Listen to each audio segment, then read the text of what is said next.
Hello guys, good morning. So for today's video, another morning routine na naman tayo bilang isang nanay at isang full-time housewife. At ayun nga, kasama sa aking morning routine ang pag-inom ng maligamgam na tubig.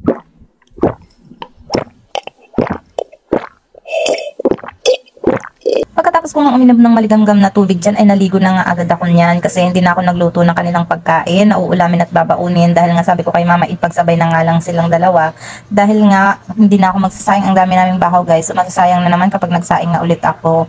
At ayun, pagkatapos ko nga dyan maligo, umakit na nga muna ako sa taas at nagbihis. Pagkatapos nga ay ginising ko na nga ito si Dayan. So ayan, hirap na hirap pa siyang bumangon guys, malamig kasi umaambon. Maya maya nga noon, ayan, bumaba na nga rin siya at nag-request nga siya na pansit kanto ng kanyang aalmusalin. So ayan, pinagluto ko nga siya ng isa. So guys, hindi ko siya tinotolerate na kumain ng ganyan palagi dahil nga maalat at hindi siya healthy. Pero pag minsan lang naman ay pinagbibigyan ko. Pagkatapos nga kumain dyan, ayan, naligo na nga rin siya agad. Tapos ayan, si Sir nagbibihis na rin at nag-aayos na rin sa kanyang sarili dahil papasok na nga rin siya. At ayan, binibihisan ko na nga rin dyan si Dayan.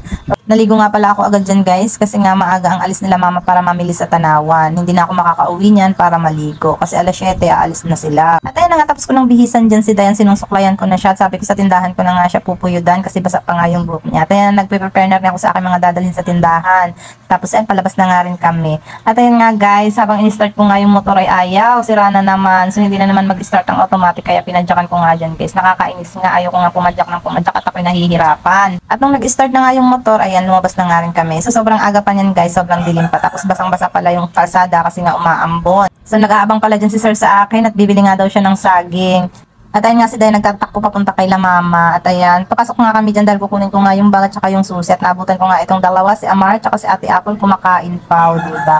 Maya-maya na nga lang din ay bumalik na nga din ako sa tindahan para magbukas. At ayan si Sir, sabi ko wala palang saging, nalimutan ko, naubos nga pala ang aming saging. Kaya ayun, umalis na din siya at papasok na siya sa kanyang trabaho. So bye-bye Sir, ingat ka palagi. Pagkaalis nga dyan ni Sir, ayan, isa-isa ko na nga rin inilabas ang aming mga natitira pang paninda. So, sobrang kakaunti na lang talaga yan, guys, dahil nga mamimili pa lang si Mama. So, ayun nga, guys, kaunti na naman ang aking babantayan na paninda. Pero okay lang, carry pa yan, ilaban pa natin yan, o diba? Ganyan talaga tayo. Laban lang, push lang, kaya natin yan. Kahit papano, madami-dami din naman ang naibenta kahapon. At ayan, maya-maya nga, lumabas na nga rin ang mga chikiting dyan at pinuyuran ko na nga rin sila. At tapos na nga rin ako makapag-display dyan guys dahil kakaunti naman. So mabilis lang ako natapos. Pinupuyuran ko na nga dyan si Amara, tapos ko na rin puyuran si Dayan. Ay, nakasimangot na naman guys dahil napagalitan ko na naman nga siya. Dahil napakakulit talaga niyan guys. Kaya kahit maganda ang aking gising sa umaga, minsan naiinis talaga ako at naiiyamot na ako pag yun ay sumingkar sa kakulitan at katigasan ng ulo. Pero wala tayong magagawa, bata, sa diyang kakulitan. Kaya ayun, okay na lang. Pag naglambing naman yan ay okay na ulit, o diba? At pagkatapos ko nga sila diyang maayusan, ayan, ihahatid ko na nga sila guys para wala nang makulit. At ayan, purda padyak na naman ang first son. Diyos ko po, hindi ko pa nga naibabalik ito sa aking pinagawaan kasi nga naging busy ako at nagbantay ako ng tindahan kahapon. At ayan, ihahatid ko na nga sila ng mga oras na yan. So babay muna sa aming mami.